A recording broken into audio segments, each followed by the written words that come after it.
for better or worse, we chat a lot here on the CoastLife couch about artificial intelligence. It's a hot topic these days, and there's a lot to say about it, including... Well, I liked how you phrased it, for better or worse. I feel like every AI conversation should start that way. But this is a new article that just came out from a guy in Fortune magazine named Nick Lichtenberg. I always want to make sure we give the actual journalists their credit when we're going to talk about one of their stories. But it says, the AI productivity paradox. More work, not less. Who could have seen this coming? Certainly not the average American worker.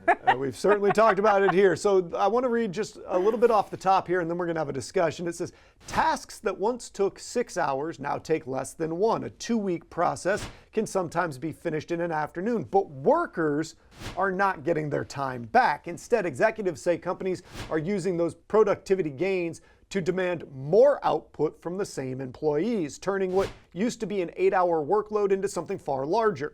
You used to spend 6 hours on that, now it takes 40 minutes, but nobody's sending you home early. So a lot of times when you hear guys like Elon Musk, Sam Altman, pick your AI leader du jour, they all say things like, oh, this is gonna shrink the amount of work you have to do, and it's gonna make life much easier. They never mention the fact that never in human history is that how it has worked out. Yeah. They're just going to make it so that you can do more, but you're still going to be asked to fill up that traditional amount of time, if not even more than that, because it's there.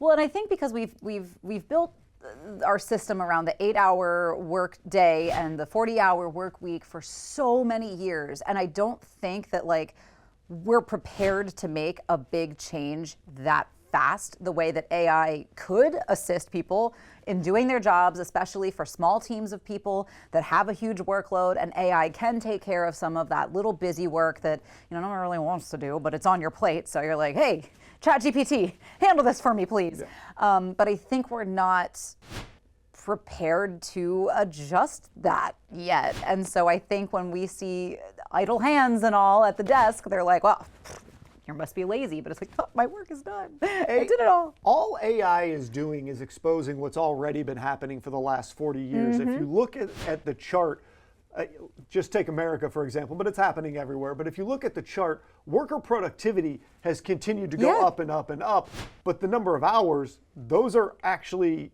also going up. And so it's not like we got more productive and then they were like, well, you've finished what you needed to do for the day, go home. Right. There are certain jobs where that can happen. For sure. But most jobs, they want you to work as long as you're supposed to be in there and work and get as much work done as you can. And if we can get more out of you, we're going to ask for more out of you. And that's how you get to burnout, which we've also talked about here before many a time. So I think it's just the potential for a toxic workplace relationship with AI kind of leading the charge on that. I feel like the potential is really high, and I think corporations and bosses and people that are higher up in that food chain are going to have to think long and hard about maybe how we approach the combination of human intelligence and artificial intelligence in the workplace. Yeah, it's almost like, and who knows what the answers are. Again, when it comes to AI, we are in such we don't know anything yet. Uncharted territory about how much it's going to take over, what the role of AI versus people is going to be, what that combination needs to look like, but also, maybe at some point in the future, you get to the point where instead of it being an 8-hour workday, it is you need to produce this, X amount of stuff, and that's your workday. And whether you can do that in 8 hours or 6 hours or 12 hours, I like the sound of that. An effect on when you get to go home. But I don't know, and I think that you're right. We're not prepared because it's changed so quickly. Fast. Even before AI, like if you look over that 40-year span, over the course of human history, that's still really quick for things to be changing. Yeah. And now it's changing that much, like every 6 months. It's insane how fast everything is changing right out from under our feet. And we're the ones that are the last to know. And it's like, so we can't catch a grip.